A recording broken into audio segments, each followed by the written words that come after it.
I'd like to thank our sponsors, Blood Moon Box, a monthly subscription box service for period pads and tampons to help support all humans who have a cycle for that time of the month, and no need to run to a store to mix and match period supplies that don't cater to the entire ebbs and flows of your cycle. There are 2-box options based on your cycle, light and medium, and then heavy. And in addition to the period products, you'll also receive PMS herbal teas, a candle, and some other items for your time of the month. You can reserve a box by navigating to bloodmoonbox.com. And bloodmoonbox.com is on a mission to destigmatize the idea of period blood. At Blood Moon Box, they believe that it is the time to honor the enchanting magic within every person who has a cycle.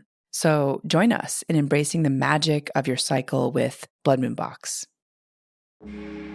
Hi, my name is Yasmin Tarehi, and this is Gateways to Awakening, where we host one-on-one conversations with leading experts in wellness, well-being, spirituality, and consciousness. Today's episode is with Azrya and Benjamin Bee Bequer, the Co-Founding Stewards of KAVAN, a 30-acre retreat center on the South Pacific coast of Mexico that serves as a nexus of gathering for a community committed to personal and social transformation.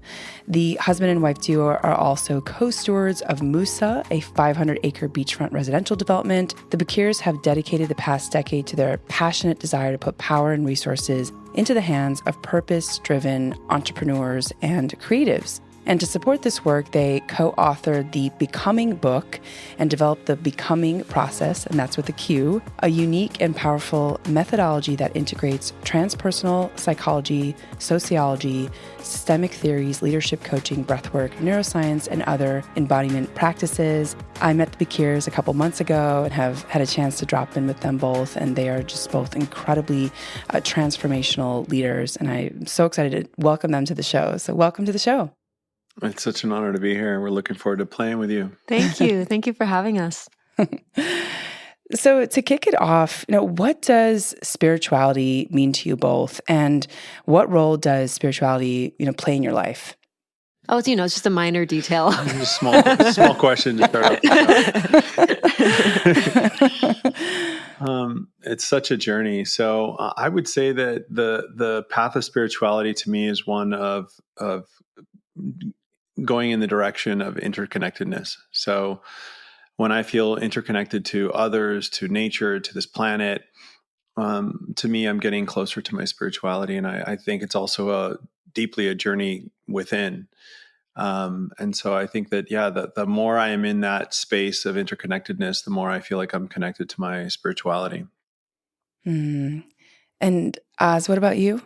Yeah, I would say it's interesting because all the things that Benjamin just said, nature, self, planet, like most people might say those are all very material things, right? Those are actually physical manifestations of matter.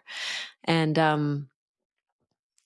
I think for us, certainly for me, but really for us, there's an infusion of spirit in matter that is maybe at the core way to define our spirituality. Like there's not a separation between the material realm, the material world, and the five senses, and spirit. Like they're connected. There's a gradient, I guess, of energy coming into form. And so to me, there's no separation really between spirit and matter. It's just that they're infused into each other. And the more that I can remember that the things that appear to be solid are not, but that we actually exist inside of an energetic reality, a reality that is vibrating at many different frequencies, the more I can live in that. I guess it's almost a paradox, or maybe it might sound like a contradiction, but the more that I've leaned into that knowing and that remembrance of that interconnection of those things, that they're all true simultaneously, the more spiritual, I guess, I've become. Leave it to Azrya to try and say what I say, but better. You're so welcome. I got you. So I want to actually double click on that. And yes, both of you have such a poetic and nuanced way of describing this space, which I love both individually and also together. The alchemy is really powerful. What does that mean, though, practically? When you talk about the solidity of life and your experience, and versus the sort of energetic and spiritual, soulful, reality of your being. How do you take these principles or values and embody them in your day-to-day life for both of you? I mean, I think there's like the words that come to mind are alignment, congruence, coherence, like integrity. All of those words, I think, are attempts to describe what happens when we are more and more connected to the physical, the emotional, the mental, and the spiritual dimensions of our reality. And they're all kind of working together in harmony. And so the practical application is, I think, looking at life and looking at very mundane moments of life, very maybe boring moments of life, through the lens of the sacred, like seeing every breath and every email and every connection, whether it's, with the person at the checkout line, or it's going through TSA, or it's meeting a world leader, or it's making love to your partner, whatever the moments are of connection that we all have available to us, to just recognize the sacredness and the fleeting nature of all of those moments. To me, that's the way in which this mentality or this mindset shows up practically. It's actually like walking through life with an incredibly open heart, because I'm choosing to affirm and invest into the knowing that everything is a manifestation of spirit in form. And so therefore every interaction is transformed into something special and meaningful. And that's been the practice that I think has allowed me to create the most dramatic change in my day-to-day experience. Yeah, I guess the way I'd answer that is, very similar, but I would say that for me, it's been Azrya is a person who's always been very good at feeling her feelings. And I don't think I was for most of my life. And so my journey to be able to appreciate nature and the world and the interconnectedness with people has been a process of opening my heart and allowing myself to feel the full spectrum of life, all the feelings. And as I've been able to allow myself to feel, it's allowed myself to like find those moments, as you mentioned, in the mundane, where you go on a hike and you can actually you get goosebumps because it looks so beautiful. And that my ability to feel the environment around me has allowed me to feel more connected to what I would say is my spiritual essence, and I think, there's nothing more spiritual than going within. And so that's just allowing myself to feel has been my practice. So a question that keeps coming up in my circle is, especially with a lot of men, are like, well, I don't understand how do I actually feel? Like, what's that path or journey or opening for me to really understand the full scope of, the feeling wheel, right? The range of feelings.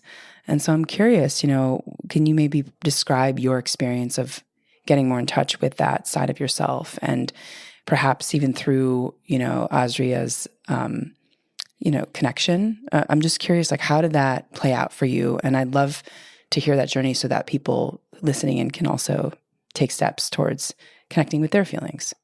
Yeah, so I can be hard-headed and dense and stubborn in many ways, and I feel like I have a strong ego. And when I say ego, I mean like the separate self, and that's really all defense mechanisms. And so the biggest, I can answer that question a lot of different ways, but the most powerful tool that I have found in my life for me to get past my conscious mind and into my subconscious mind, to get past my ego, has been plant medicine, specifically ayahuasca, and to feel the things what unlocks our ability to feel is to really feel first the things that we are avoiding feeling, that we don't even realize that we're suppressing or repressing. And so for me, the most powerful tool has been plant medicines. And when I've been in those places, it's brought up feelings that I didn't know were there. And then slowly, I guess with practice of doing that repeatedly for a while, there was a time in my life where I had to kind of peel the onion layer by layer. And there was a grueling couple of years of my life where I went on that journey. And when you unlock the stagnant energy, you just become like open. It's like a clogged artery. Like you just unclog it and all of a sudden everything's flowing. And so, I'll give you an example. I used to be pretty kind of ruthless in my early days in business. And so if I had an altercation with somebody or a difficult conversation, I just went on to the next one. It didn't affect me.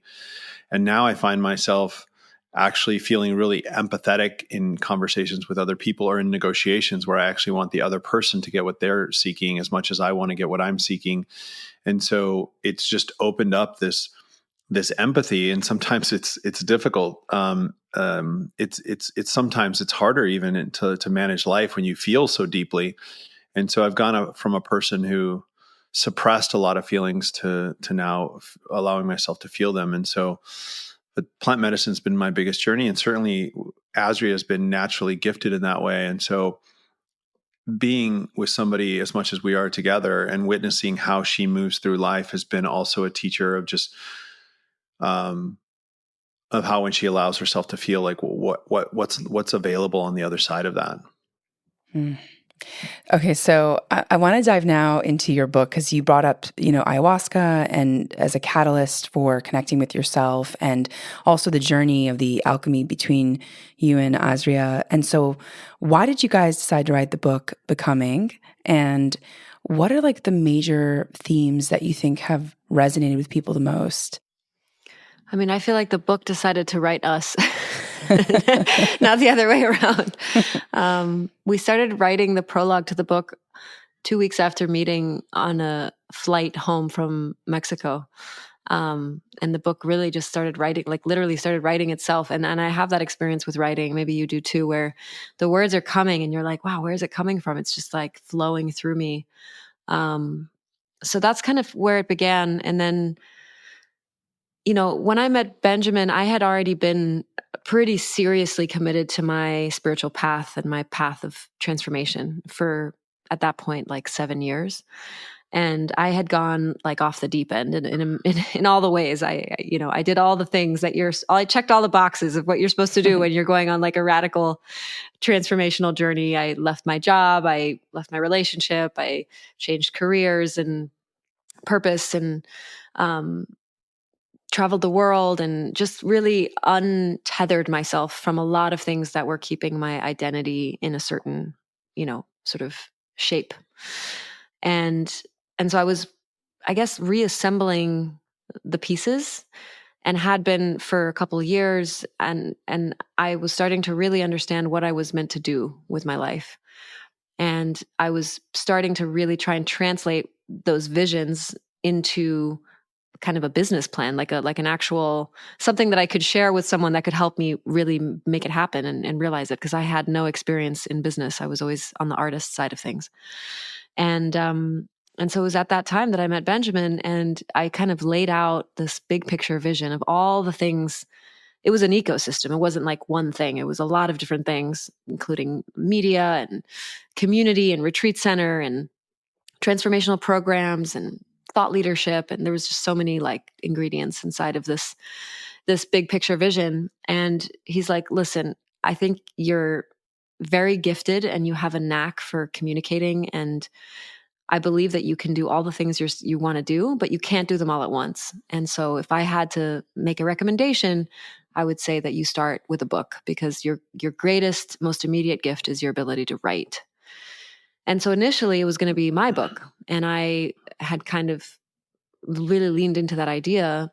And then not long after we met and fell in love, and it was a very intense, very kind of like immediate connection, I suddenly had the realization that it wasn't my book, it was our book. And B, I don't think you'd ever thought you would write a book. No, I think I secretly had a dream of, but I don't think that would have ever manifested without such a good assistant. Such a good ghostwriter. Yeah. I mean, now AI is taking all that over for us. But back then, which was what, at in this moment in time, 2019, so 4.5 years ago. Yeah, I was like, I'm really feeling like this wants to be not just my story, but really our story, because together we're so much stronger, and we cover such a broader spectrum of the human experience together, because we bring such diverse backgrounds. Benjamin coming from this like very high productive, high achieving business success background, and me coming from this very sort of creative, artistic, spiritual background, and us merging these worlds together. I think what's unique about the book is that it does speak to people who are in vastly different places in their own journey. And so, yeah, I guess that's a long way of answering your question of how the book came into being.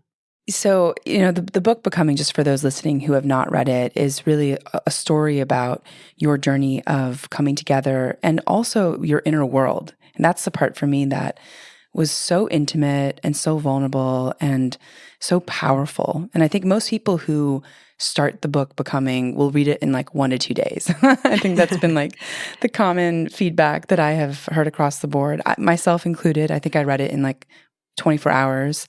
And that level of intimacy and vulnerability, I think, is what many people are searching for and looking for.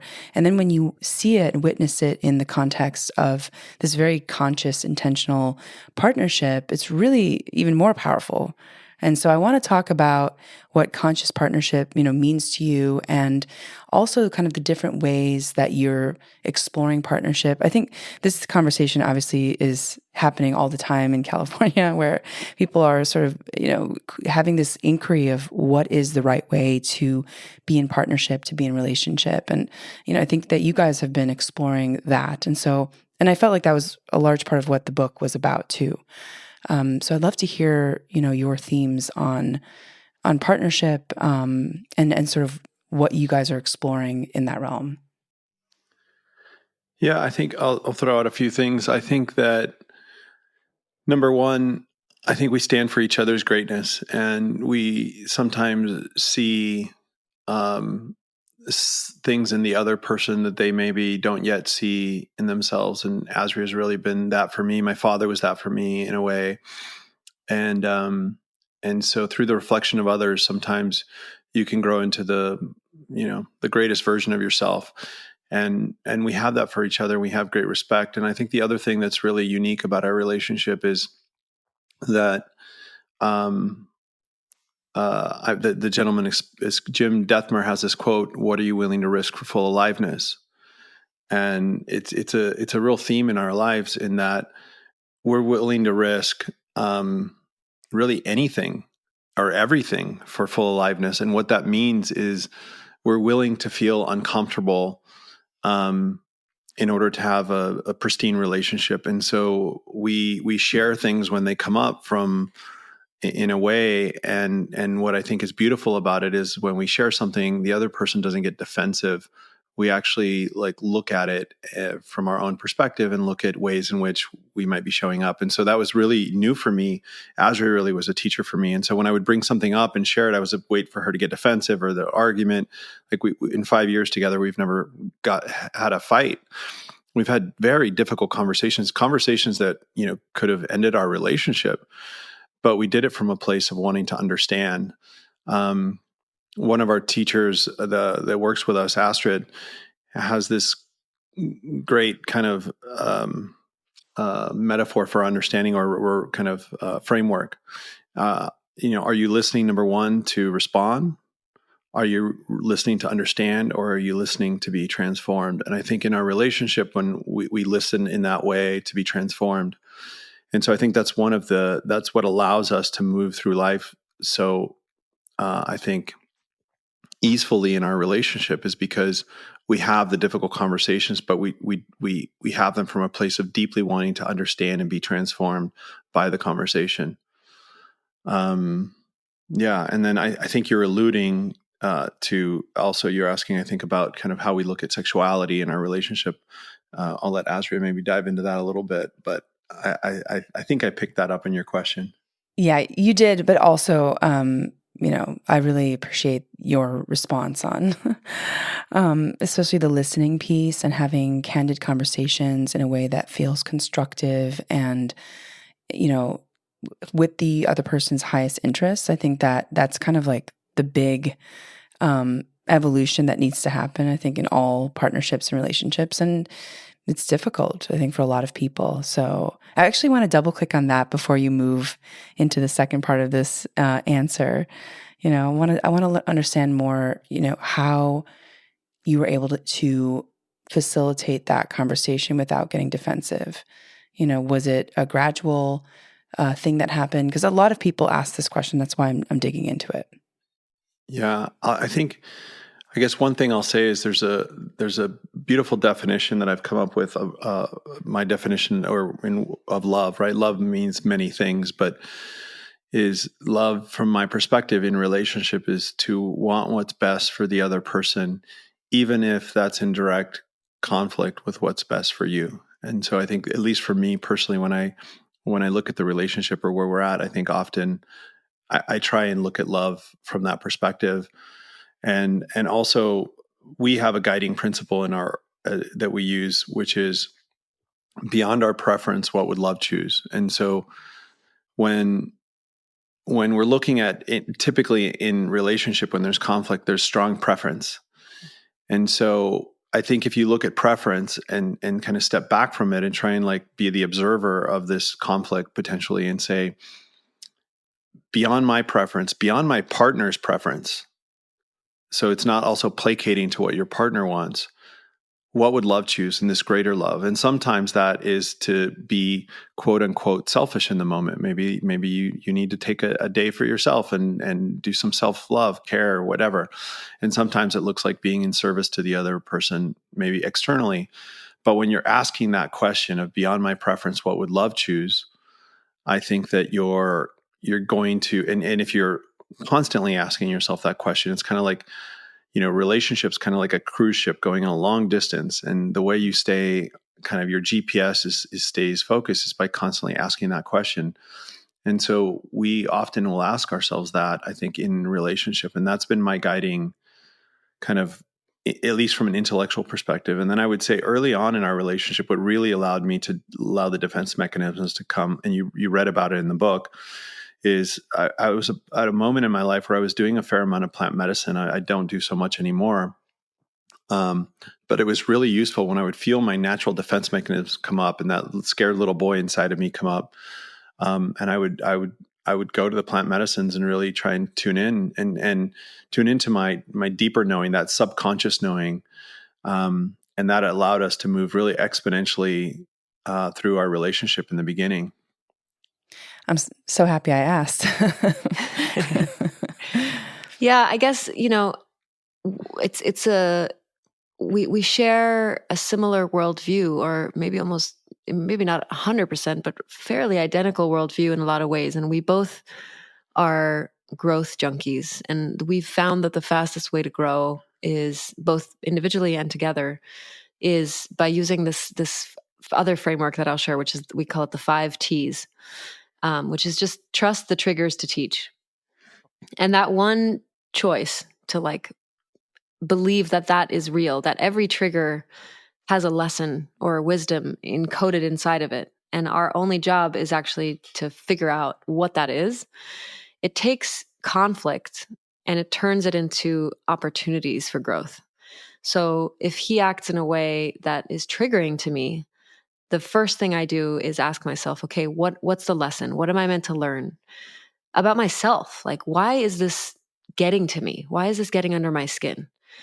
And I actually think that the people that can trigger us the most are usually our greatest teachers. Right? There's this great quote. Ram Dass, I think, said, you think you're enlightened, go spend a week with your family. No one can trigger you the way your family can, or your romantic partner can. Because they see you and they don't buy your bullshit. They just see all of you. And especially if you're in a really intimate partnership where you're doing spiritual work together and you're really growing together, all your masks have to come off. at some point, and the most vulnerable parts of you are going to be exposed, and that's terrifying to a lot of people. And so it's a combination, I think, of being willing to go into these uncomfortable places and feel the fear that comes up when we feel exposed, when we feel vulnerable, when we feel like we're in a position of potentially being like hurt deeply, and choosing to kind of stand in that rawness and open ourselves to those feelings fully and kind of die into that, like die into whatever that feeling is, meaning like let go of the resistance to it. And that the combination of those two things, I guess, the trusting that the trigger is here to teach, and then the willingness to feel whatever discomfort comes with that trigger and take radical ownership for the co-creation of that trigger, is actually the like, it's like the cheat code. I feel like in all relationships, if there's one thing I could teach every couple on this planet, it would be that. Or, doesn't always have to be a couple, but that's another conversation we'll get into in a second. It's just those two things. And it's so helpful because it transforms all relationships. It transforms your relationship in business. It transforms your relationship in family. It transforms your relationship with life itself. Because when life throws a curveball at you, or life is putting you in a position where you feel like you've been wronged, or you feel like life is unfair, and how can you also choose to see the wisdom and the lesson inside of that challenge? And to me, that's been the path that has allowed every challenge, every conflict to transform into something that has always served me in some way. Even if I could not even fathom how it might serve me in the beginning, at some point in hindsight, I always can reflect and say, oh, wow, I really needed to feel that. I needed to go through that. I needed to be shown that part of myself. And everything is just a mirror, ultimately. So your partner is your greatest mirror, your most unflinching mirror. You're welcome. It's relentless. So, it's interesting. Both of you obviously had different relationships before you met each other.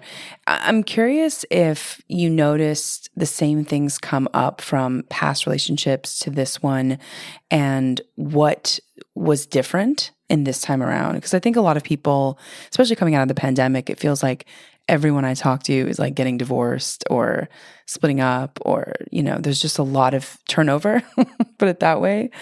So I'm curious, how, I'm sort of curious, like how you think about relationships with a specific person being transformative versus you doing your inner work. Does that make sense? Yeah. I guess what comes up for me with the question is my previous relationship. I had a 3.5-year relationship with somebody I was deeply in love with, and it was very toxic in many ways. And if you would have asked me during that relationship or after that relationship, I would have given you a laundry list of why this other person wasn't showing up the way I needed her to. And you would have been like, I would have easily made a case that I was in the right and she was in the wrong.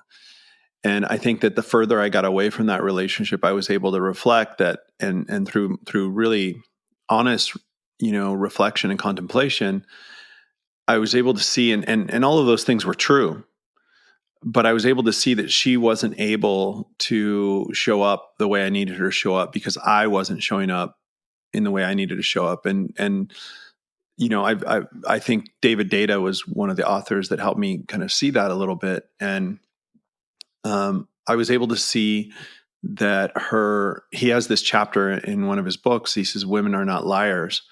And the premise of the chapter is basically that a lot of times the woman, and I shouldn't say woman, but the person that's more in their feminine and the person that's more in their masculine, the person that's more in their feminine a lot of times will complain about something or be upset about something, but they're not really upset about the thing.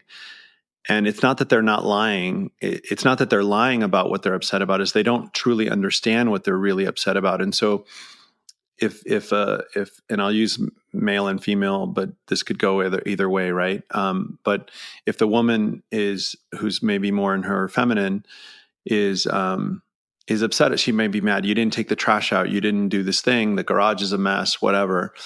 They're not really upset about, they don't feel safe in the relationship. And so it's expressing itself in maybe toxic ways or inappropriate ways, but it's because the person in their masculine isn't really showing up in a way that makes him feel safe. And so that really helped me realize, and when I read that book, The Way of the Superior Man, I think it was, it helped me see that I wasn't holding that pillar, that safe masculine pillar that allowed her to feel free in the relationship. And so when I showed up in this relationship, if I would have met Azrya 2 years earlier, I don't know that we would have made it through the beginning stages of the relationship, because I hadn't had that learning and realization. And so when I entered in this relationship, instead of focusing on what ways in which Azrya might not have been showing up in the way I wanted, I focused on just being. And early on, we had some challenging conversations, as you read in the book, where I was like, I had moments where I was like, I felt like running from the relationship, and it was really fear-based. But I realized my job was just showing up in integrity and in my power and in my power. And then if I did that, then let the cards fall where they may. And then if it ends or it doesn't work out, then at least I did my job. And in my previous relationship, I was just pointing the finger the whole time. And so that's what allowed me, I think, to really move through that. Your question was, are you seeing, the way I understood your question was, are you seeing certain patterns show up again that carry over from your previous relationship into this one? Yeah. Was that? Yeah. Oh, I misunderstood. Yeah. So I think that this is exactly why at some point, you can blame the other person all you want for making you feel a certain way. But once you start seeing the patterns, you realize, like, I'm the common denominator in this thing. Like, I'm actually the reason that there's something that's trying to get my attention here. And so for me, it was definitely related to, like, in previous relationships, there's just a pattern that I can trace all the way back down to my father, and, certain ways of being that he had, of being like super warm and connected and open and available. And then all of a sudden something shifting, and him just sort of like, it almost felt like disappearing energetically, emotionally. And what I've observed is that pattern's shown up in all of my serious relationships.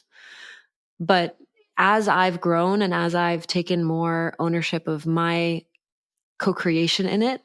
And when I say co-creation, I mean like my wound, right? If I have a wound around this particular thing that was maybe created in childhood, well, in order to heal that wound, subconsciously, I'm going to keep attracting partners that are going to show me where that wound is alive, and they're going to touch that wound. And so if I reflect on the various relationships I've had over the course of my life, and I've been in long-term relationships most of my life. My first one was 3.5 years when I was like 16 to 19 and a half. I was single for a couple of years, and then I was in an almost 10-year relationship right before entering into this marriage. So in all three of those, that pattern was present, but it's as I've gone on my journey of healing that wound, the need for that to show up in my life has diminished. And so what used to maybe be a very dramatic expression of that particular dynamic, of me feeling that shutdown in my partner and being like, "Where'd you go? I want to connect, but you're not willing. You're pushing me away." Like that dynamic. She's still insatiable. It's still present today, but it's different now in the sense that I can have humor about it. I can dance with it. I can laugh about it. I don't have to take it so seriously because I get it. Like, I understand that it's my own little girl that kicks in sometimes, but I don't have to my whole world doesn't have to fall apart when that happens anymore. And so the relationships over the course of these relationships, that has dissipated. And in this one, I think we have moved through pockets where I was like, oh my God, here is this thing again. But I've really learned to work with that and find my own, like, to become self-sourced in those moments. And when I'm self-sourced in those moments, then my partner has the freedom to choose to engage with me again versus feeling pressured or obligated, And so, yeah, it's been really beautiful to see that pattern lose its strength and its power over me over the course of my life. Thank you so much for sharing, Azrya. It's really fascinating just how much our childhood really, and our relationship with our parents really informs all of our romantic triggers and wounds and all that. And yeah, I think there's something interesting about the pattern recognition and owning, that, so that we can transmute it and move on. So I really appreciate you sharing that. I'm also like, maybe that's just an Aquarius characteristic trait as well. Someone also with an Aquarius moon, I jokingly say, that's kind of part of the zodiac for the Aquarius is like, don't get too close. Can you tell us a little bit about your desire to build community? This feels like a very present and powerful theme right now in both of your lives. And I'm curious, why are you so focused on building community and acting as this, catalyst for so many others? I think, our mission in life is to really co-create a more beautiful world and to have real impact. And I think the best way to do that is in community, with community. And really, we want to, this project in Mexico that we're working on, we really want to make a town of the future. And that requires, really curating purposeful humans that want to have an aligned vision. And so I think that's what's really driving a lot of the desire. And we really want to live in a different way than, most of this world is living. And so we've been very strategically and intentionally and authentically, building that community. And I think it's the key. Like, we can't do anything alone. And we realize that. And that's why, like, this concept of the bee, the bee's our logo on the book. And it's that hive mentality.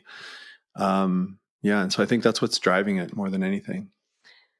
Yeah. And I guess the more you surround yourself with epic, powerful, purpose-driven people who are on the path and doing their personal work and sharing their gifts, and like, the more prosperous everyone becomes. I really believe that community is one of the most overlooked sources of prosperity that any human has access to. Like, our relationships are everything. Ask any person who's had success in business and has millions sitting in the bank account. Like, the only reason that happened is because of the relationships that they had access to or cultivated. And I think we're, as a collective, as a society, we're starting to remember that actually human beings are designed to live in close proximity to each other and to be connected with a bunch of different, demographics and age groups. And just we thrive, I think, when we're plugged in to a living network, and we feel safe on this planet when we have that as well. Like, the worst thing, right, is to be kicked out of the tribe, to be exiled, because we need each other. And I think just that, in some ways, the building community feels like the most organic thing we could do, and then the most natural thing. But it's also still a bit of a novel idea because our modern society is living in such a disconnected way. What are some of the values that you are looking at when it comes to bringing people together in a new community? What are sort of like the characteristics or the value system that you resonate with? I mean, we've been having a lot of conversations about this actually just recently, it's a beautiful, beautiful question. The values that we've landed on are, we have 5 of them. I don't know if you want to hear all of them in grave detail. I do, yeah. Yeah. So I guess one of the values is trust beyond reason. Like, what does it look like to have such an unshakable trust with life, with your own intuition, like trusting the goodness of life, trusting that you're taken care of, trusting that the challenges are here for you, for your growth, for your evolution. Like, that's a common denominator that I think we see in a lot of the people that we attract. We also, there's a really beautiful word in Spanish called osadía. And osadía means like to be bold or courageous, or it's almost like a little reckless, but like that energy of one of the values we have is dare to be devoted. And so this daring energy, this willingness to go all the way into something and to just give yourself fully to something, and to do whatever it takes, to have that devotion, which we define devotion as love plus commitment equals devotion. So when you have that love infusing your commitment and you're in this energy of devotion, it's like a superpower. And it can be applied to so many different things, whether it's a relationship or it's a mission or, a project or whatever the thing might be. When you come at it with devotion, you have the courage to be devoted to it, to not be half-hearted. It's really powerful. I think the next one is to savor the full spectrum of life. And I'll just share, because I mentioned it earlier, but this willingness to just feel all of life. Like, life isn't about being happy. It's about being able to actually get to the point where you can find the gratitude in the grief and the polarity within these feelings, and which allows us to really be more alive. Mm-hmm. Yeah, to dissolve the resistance again, like to what is. Like, that's actually it. Just dissolve the resistance to what is. Savor whatever life has put in front of you fully, even if it's painful. And that's another cheat code right there. We've talked a lot about this already on the call, which is co-creation. So one of our other values is co-create in the arena. And we're using that word arena kind of, that famous Theodore Roosevelt speech that Brene Brown made popular. Daring greatly. In Daring Greatly. But this idea of being in the arena, like to really, to get in the game and roll up your shirt sleeves and just do the thing, and then do it together, like co-create it, because everything is a co-creation. Even if you're sitting by yourself in a tiny little cabin somewhere in the woods and you're writing a book, you're still co-creating. You're co-creating with all the different aspects of yourself. You're co-creating with the elements. You're co-creating with spirit. Like, you are co-creating all the time. And that acknowledgement, I think, is a big part of our values. And our last value is really, we redefine ROI. So in finance, ROI is return on investment, but we say ripple of impact. And so really, we want to surround ourselves with humans that are looking at life through not just like creating more material wealth for themselves, which isn't inherently a bad thing, but are really looking at the ripples of impact of the way they live their lives and what they're doing in a very co-creative, collective way. Mm-hmm. And so those are the values that guide our organization and guide us very much.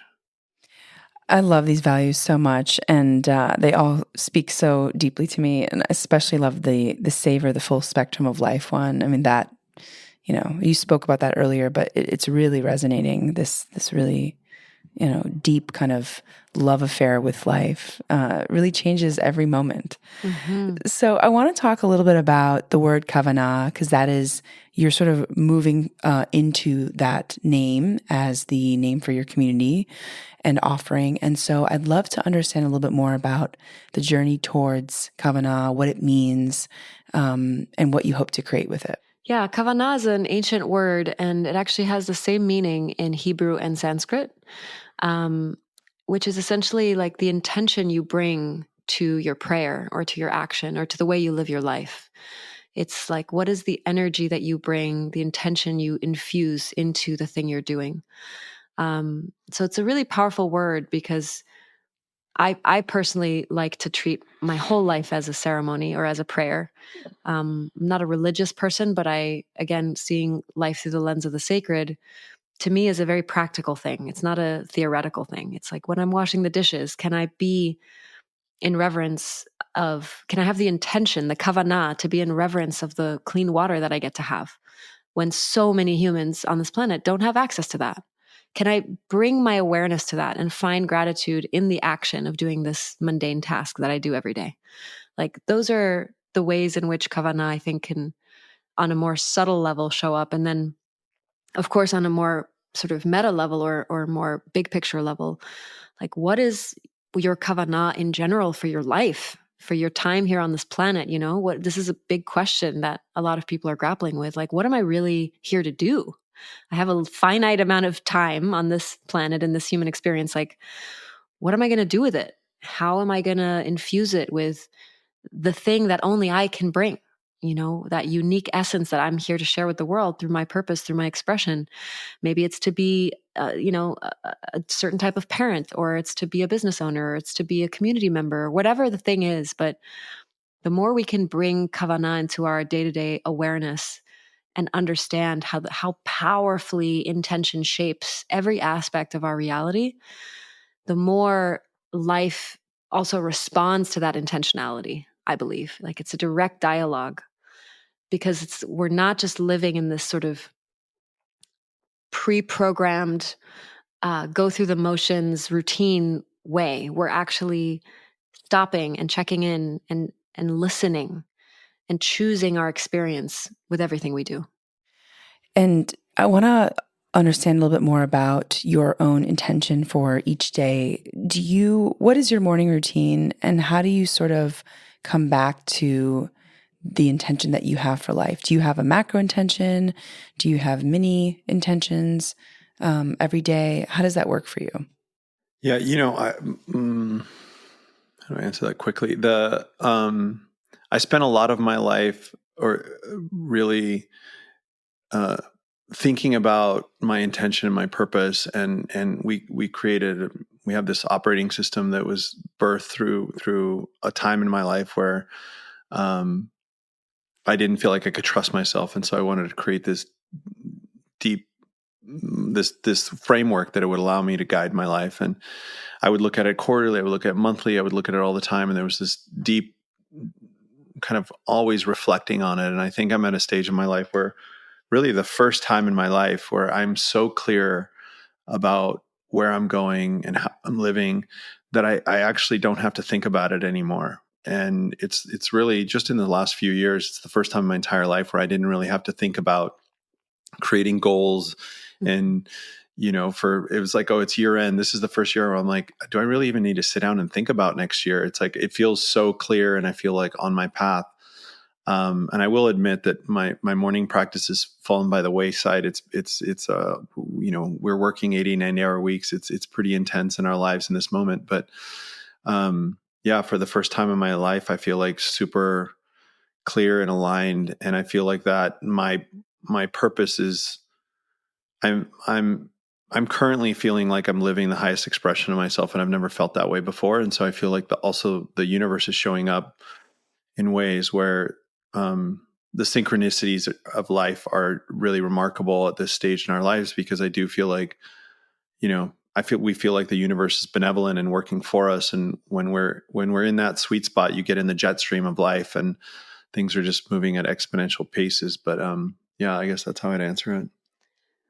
Yeah, I personally definitely need a daily practice to keep me like centered and grounded with all the things that we're stewarding. And there's so much moving every day. And especially with the amount of time I spend on technology, the amount of Zoom calls I have, it's really important for me to get out of my cognitive sort of intellectual mind and really drop deeper into my inner knowing and my inner wisdom, and from a more like practical level, like actually just reset my nervous system, regulate my nervous system on a regular basis so that I can feel resourced in how I move through the day. So for me, that looks like doing at least a 20-minute meditation once a day, usually right in the morning, sometimes later in the afternoon. And I kind of play with it. I have so many tools. Sometimes I'll feel like I want something a little more enlivening. So I'll do a breathwork session, or I'll do a movement practice, or I'll do a journal deep dive. It really just depends kind of what the moment is asking. But over the course of a decade of doing this work, I have so many different things I can pull on. There's always something that can help me kind of recalibrate in those moments. And I'm very grateful for that. I really don't know how I would function without it. Thank you so much. I love both of your answers. And yeah, it's interesting. I think at some points in life, you're like, oh, I'm so good. I'm like in alignment. I'm on my path. And then other times it's like so great to have a personal practice that you return back to, that consistency, right? That keeps you sort of strong through the the ripples of life. So I love that. So what has surprised you the most, looking back on this journey together and on creating KAVAN, writing Becoming, looking back, and also as coaches and working with people and helping them navigate through life with your courses. I know we didn't even really dive into that piece, but you have really helped transform a lot of people's lives. So what has surprised you the most? That's a broad and big question. I guess what comes up for me is, when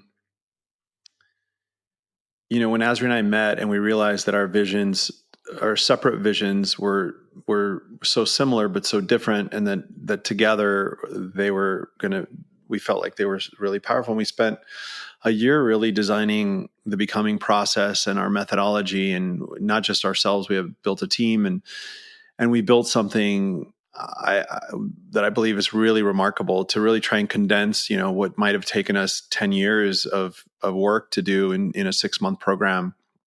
And, it was kind of this, we will build it and they will come kind of energy. And we thought, okay, we're going to build this thing and it's going to be amazing. And, we've now graduated probably close to 100 people through our programs, and the feedback has been just remarkable, like over the moon. But what's really, I guess, surprised me the most is how hard it's been from a kind of marketing perspective to, I just was like, we built something so special, so unique that it's just going to take off. And that's proved to be more challenging than I anticipated. And so we've decided, and we also started to play this, social media click funnel marketing game. And it really was just eating at our soul. And the idea of just giving money to Facebook and Google just was also not resonant. And so we made this conscious decision this last year and made a really difficult decision to walk away from most of our revenue in the short term. And we decided that we got the sequence of events backwards. And we were trying to do too many things at the same time and also in the wrong order. And so we decided that we wanted to build community in a very authentic, intentional, and like in-person way. And so we've started to have a ton of experiences and events with no real call to action, just like really authentically just connecting with epic humans and building relationship. And ever since we did that, things are really flowing for us in a really beautiful way. And we're like, let's just connect with epic humans, share what we're up to, and let things happen more organically. And since we've done that, it's felt really good. And so I think that's probably like one of the biggest lessons or surprises for me. There was a real naivete to how we looked at this business when we started this year, and we're finishing this business this year, I should say, with a very different strategy.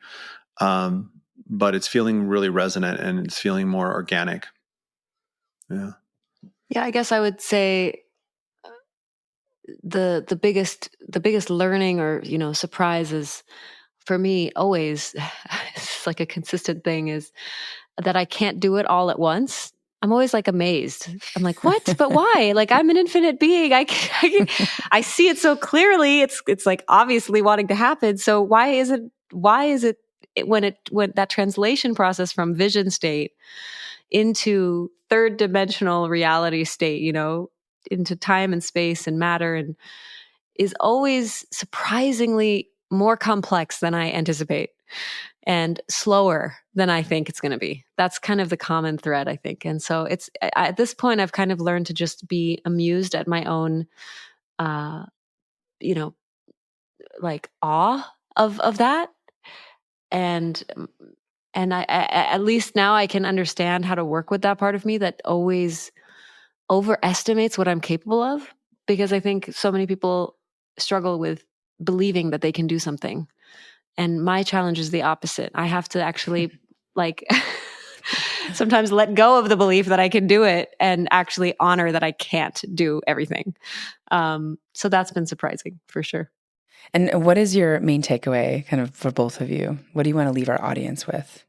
I think a lot of people are asking the question of what is my purpose? There's a lot of courses and programs and books and conversations being had about purpose. And I think more and more people are waking up and recognizing that they don't want to walk the beaten path. They don't want to just play it safe. They don't want to necessarily climb the corporate ladder, whatever the thing is that the previous generation said is the way to do things and the way to be successful.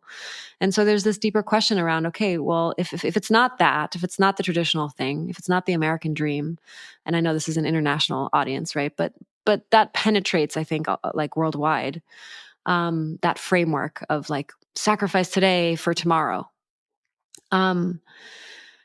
That as that dies and that paradigm is sort of like disassembled, there's a deep question around what's next? You know, what is the what's going to replace that? What is the new definition of success? What is my personal purpose? And I guess what I would want to leave the audience with is when you find that, because B and I have, like we found it, we've committed to it, we're devoted to it, we're all in on it. But like the journey doesn't end. I think some people might think, oh, I found my purpose. Now I just have to live my life and it's great. Actually, like in some ways, that's when things actually really get started. Like that's when you really meet yourself. That's when you're really pushed to the edge of who you think you're supposed to be. That's when life gets really interesting. And so it's an incredible journey to be so invested in that and so aligned with that. And to realize like, oh my God, I'm 10 years into this path and I'm like just getting started. I'm just scratching the surface. Like it's an incredible feeling. And you realize, I realized that like I'll never be bored. Like I will never experience the sensation of being bored ever again in my life. Like it's just not possible. God, I'd love to be bored for a minute. We fantasize about being bored sometimes. But yeah, so I that's what I would say. I guess my answer would be somewhat similar. I would say, I didn't realize it, but I was very successful. I was working a ton. I was building a ton. But when I look back on most of my life, I would say that I was very much sleepwalking through it, and at least in my career, and I didn't realize it. And so I'll kind of repeat two things I said earlier, two quotes. So one is when Jim Dethmer, "What are you willing to risk for full aliveness?" And I would say that I would invite the audience to really move into really leaning into the uncomfortable and gooey and messy parts of the feelings of life, because on the other side of it is full spectrum aliveness. It's like really feeling alive in this world. It's like I heard a shaman recently. He said, "I'm a plumber, and what I really help people do is just get unclogged." And I thought that was the most beautiful description of a shaman I've ever heard. And I feel like that's the path of personal transformation that we go on, is to really unclog ourselves so that like life can flow through us, the good, the bad, and the ugly. Mm-hmm. And I guess the other thing I would say is I'd invite the audience into this question that we've come up with. It's just our most guiding light is beyond your preference, beyond my preference, what would love choose? And when you're asking yourself that question, you're going to find your purpose. And I didn't know that you could feel this alive. And, I'm 51 years old. That's, I could only say that in this last, 3-4 years of my life. And, I wish I could rewind the clock and relive so many years, because I just didn't know what was possible. And so I guess I'd just invite the audience into really asking themselves those two questions over and over. Mm. Wow, beautiful. I'm so grateful to have had this opportunity to connect with both of you. And I loved you both before, and now I'm even more in love with you in this conversation. So you just bring so much depth and intimacy into so many parts of life. And I really, felt I see you both, and I love what you're doing in this world. So thank you so much. And where can people find your book? Where can they find more about KAVAN? Yeah, so you can find our book on Amazon. We also have an Audible book, which is read by both of us. So that's Becoming with a Q, So if you want to type that into Amazon, Becoming with a Q instead of a C. And then if you just put our last name, Bequer, Bequer, behind it, that should help you find it. Maybe you can link it in the show notes as well. And then if you want to be part of the journey of KAVAN, the retreat center, which we haven't really talked about much, but we're building a 30-acre retreat center on the coast of Mexico. And if you want to be on the journey of that opening and that unfolding, feel free to just put your name and email at kavanaretreats.com. And very soon here, we will be starting to release a bunch of content and invitations around that. Yeah, and we didn't really talk about it, but we're also co-creating with our partners at MUSA a 500-acre really town of spiritual or purpose-driven entrepreneurs and conscious creatives that want to help co-create a more beautiful world, and that's active and alive in us as well. Yeah, if you join our list, you'll definitely get updates on all the things we're doing. And if you buy the book, inside the book, there's links to free tools. So like guided visualizations, meditations, things that you can apply to your own life, because we wanted the book not just to be about us, but really to be an invitation for the people reading to have their own process of becoming. Amazing. And I will leave those links in the show notes that folks listening can get them. And I did get a chance to check out the property that they mentioned, MUSA in Ixtapa, Mexico, and it is absolutely incredible. So I do hope that for those of you listening who have access to that space, to check it out and sign up. And also read the book, Becoming. You will probably read it in less than 2 days. Thank you so much both for your time. This was so juicy. I really appreciate both of you. Thank you. Yeah, it's been so much fun. Yeah, we love you. And for our audience, thanks for joining and for listening. In this episode, we learned about how to connect with yourself with Azrya and Benjamin Bee Bequer. And you can tune into Gateways to Awakening, where we host one-on-one conversations with leading experts in wellness, well-being, and spirituality. Thanks again. What would you like to see change in your life? And what is the biggest obstacle that you're facing now? I run a 5-week program at the Inner Knowing School for serious individuals who are ready to take the next step in their personal and professional lives.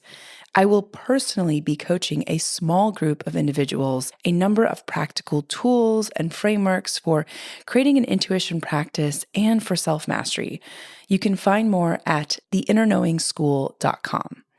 I have a master's certification in intuition medicine, and I've condensed 10 plus years of experience and research navigating how to harness your energy and intuition in an easy to access live curated course. Now, as someone who's helped countless creatives, entrepreneurs, and many who are just plain stuck, open doors of possibility they never thought existed, I've seen this strategy transform people's inner states and external reality. And the best part is that you'll skyrocket your output and unlock your creative genius.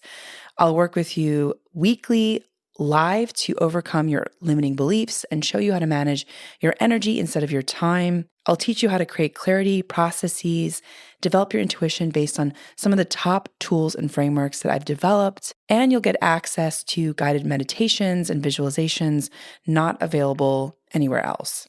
This method is so effective that even if you don't have that much time, or if you think that you might not be ready, this will work for you. You can check out the link in the show notes to join the waiting list, and you can check out what past clients had to say about the program. Wishing you all many blessings ahead.